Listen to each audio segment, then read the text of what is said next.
या इनसे एक संबंध स्थापित करना चाहिए। और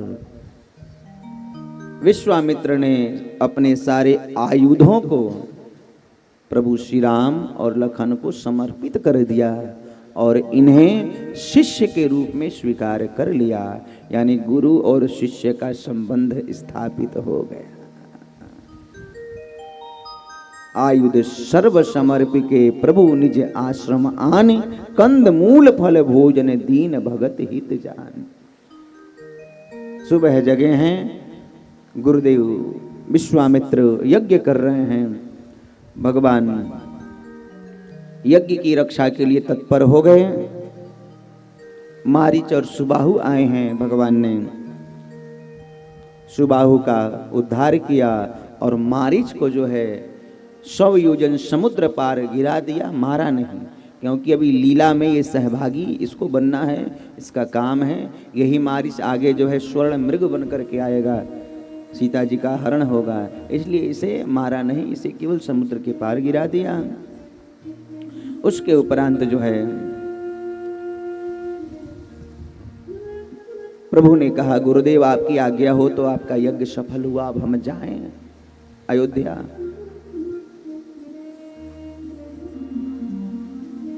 विश्वामित्र ने कहा कि राघव हमारा यज्ञ सफल हो गया, एक यज्ञ अभी भी अधूरा है, उस यज्ञ को भी तुम्हें सफल बनाना होगा। वो कौन सा यज्ञ है? धनुष यज्ञ सुनी रघुकुल नाथा,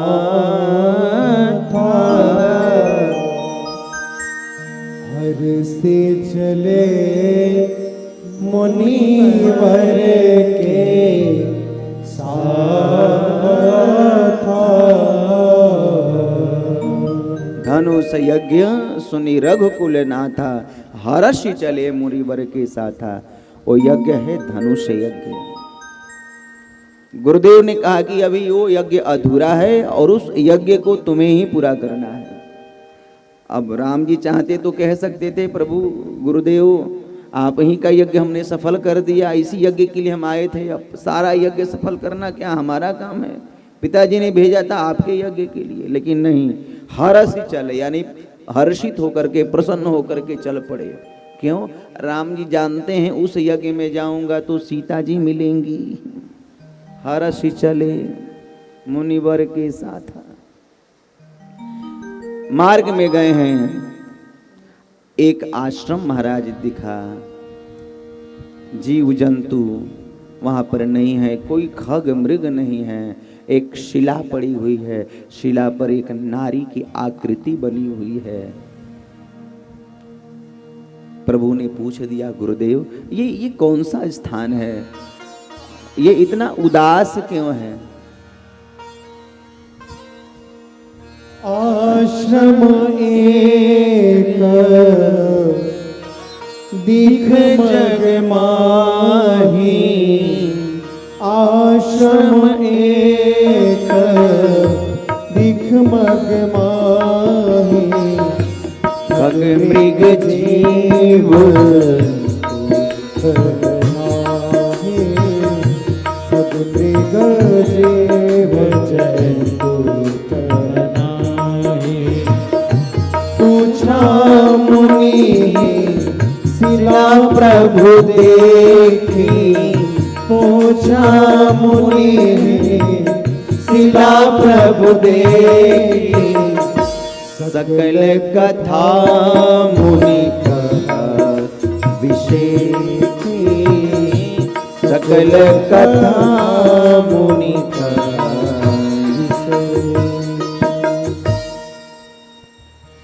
प्रभु ने पूछा, ये शिला क्यों पड़ी है, ये नारी की आकृति क्यों बनी है? यहाँ पर विश्वामित्र सकल कथा कह करके बता दिए। यहाँ पर विश्वामित्र ने थोड़ा सा अहिल्या का पक्ष लिया है। ये गौतम की नारी हैं, श्राप के कारण पत्थर बन करके पड़ी हुई हैं। हे रघुनंदन कृपा करो ना, इनका उद्धार कर दो, इनका कल्याण कर दो। ये आपकी कृपा की प्रतीक्षा में ये बैठी हुई हैं, पाषाणवत हो गई हैं, चल नहीं सकती, बोल नहीं सकती, हिल नहीं सकती, कुछ कह नहीं सकती। वर्षा होती है, सहन करना पड़ता है, ठंड में ठिठुरना पड़ता है, गर्मी के ताप को सहन करना पड़ता है। महाराजी अहिल्या ब्रह्मा की बेटी थी, बड़ी सुंदर थी। ब्रह्मा ने विचार किया किसके साथ मैं विवाह करूंगा। इंद्र ने जब अहिल्या को देखा तो विचार किया ये मेरी पत्नी बन जाती। अहिल्या के मन में भी इंद्र के प्रति आसक्ति हो गई थी। ब्रह्मा ने कहा जो पृथ्वी की परिक्रमा लगा करके जो पहले आएगा उसके साथ मैं अहिल्या का विवाह करूंगा। सारे देवता चल पड़े। गौतम ने देखा एक गैया प्रसूत हो रही थी और दो मुखी गैया का कोई 3 परिक्रमा कर ले तो संपूर्ण पृथ्वी की एक परिक्रमा करने का महाराज पुण्य उसे मिल जाता है। शिवरंजनी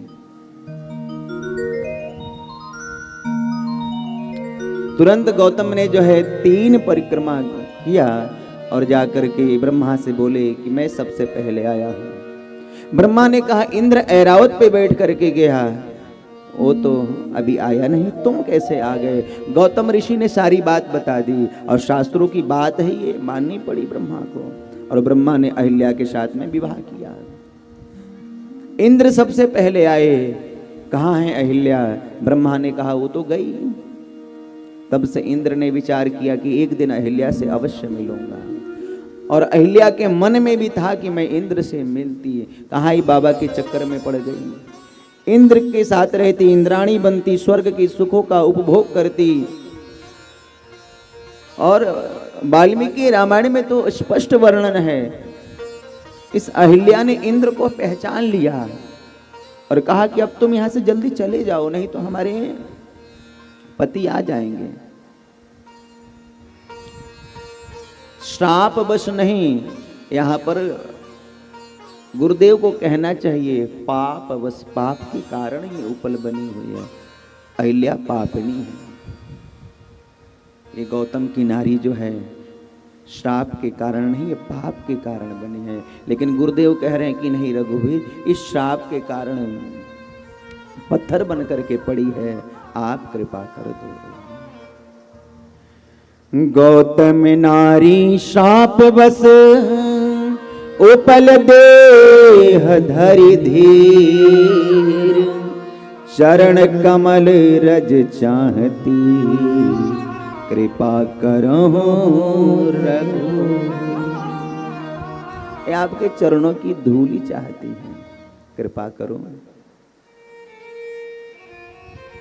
राम जी भी कृपा करने के लिए तत्पर हो गए। लखनलाल जी ने कहा कि भैया ये अहिल्या पापनी है, आप इतने जल्दी कृपा करने के लिए कैसे तैयार हो गए। राम जी ने कहा लखन तुझे पता नहीं, ये अहिल्या जो है ना, ये हमारे ससुराल पक्ष की पुरोहितानी है। शतानंद जनक जी के पुरोहित और उनकी मैया है अहिल्या। और मैं नहीं चाहता कि ससुराल पक्ष की पुरोहितानी जो है पंडितानी पाप के कारण, श्राप के कारण पत्थर बन के पड़ी रहे। और लखन तुम्हें पता है ये अहिल्या का जो नाम है ना, ये मेरी मैया के नाम से मिलता जुलता है।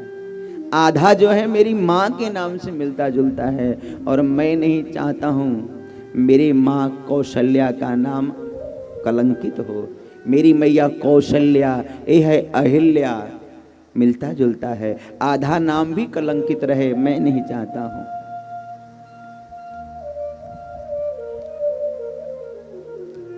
मानो यहां पर गुरुदेव ने कहा आपके चरणों की कृपा चाहती है। किसी ने कहा कि भगवान तो नेत्रों से भी कृपा कर देते हैं, भगवान तो हाथ से भी कृपा कर देंगे। अहिल्या कहती है कि नहीं, नेत्रों से यदि कृपा करेंगे तो नेत्रों से मेरे दोष दिख जाएंगे, और जब दोष दिख जाएंगे तो मैं दंड की भागी बन जाऊंगी। नेत्रों से कृपा नहीं चाहिए। हाथ से यदि कृपा करेंगे तो हाथ में तो धनुष है, और धनुष न्याय का प्रतीक है। और जब न्याय करेंगे मैं तो पापिनी हूं, मैं तो दोषी हूं, मुझे दंड मिल जाएगा। परंतु ये जो चरण होते हैं ना, ये चरणों की कृपा इसलिए मुझे चाहिए कि इसी चरण से सुरसरी गंगा निकलती हैं। और गंगा में जब कोई स्नान करने जाता है तो गंगा ये प्रश्न नहीं करती है कि तुम पापी हो या तुम पुण्यात्मा हो। गंगा में जाकर के सब गोता लगाते हैं। इसलिए मुझे तो चरणों की कृपा चाहिए। इन्हीं चरणों से गंगा निकलती हैं। शिव जो है शीश पे धारण करते हैं। शिव की शिवता इन्हीं चरणों की गंगा से प्राप्त होती है। इन्हीं चरणों की गंगा को ब्रह्मा अपने कमंडलों में धारण करते हैं। आज मैं चरणों की कृपा चाहती हूं, चरण कमल रज चाहती। भगवान ने विचार किया, मैं क्षत्रिय ब्राह्मण पत्नी को चरण स्पर्श कराऊंगा, ये ठीक बात नहीं है। भगवान ने महाराज अपना चरण धीरे से उठाया है। उसी समय हवा चली है और हवा से जो है चरण की धूली उस शिला पर गिरी है। और जैसे शिला पर चरणों की धूली गिरी है, उसमें से अहिल्या दिव्य रूप प्रकट होकर के महाराज प्रत्यक्ष आकर के खड़ी हो गई और भगवान के चरणों में स्तवन करने लगी। परिषद पद पावन शोक न सावन, प्रगट भई तप पुंज सही, देखत रघुनायक जन सुखदायक, सन्मुख होई कर जोरी रही, अति प्रेम अधीरा पुलक शरीरा, मुख नहीं वही बचन कही, अतिशय बड़ भागी चरण लागी, जुगल नयन जलधार बही।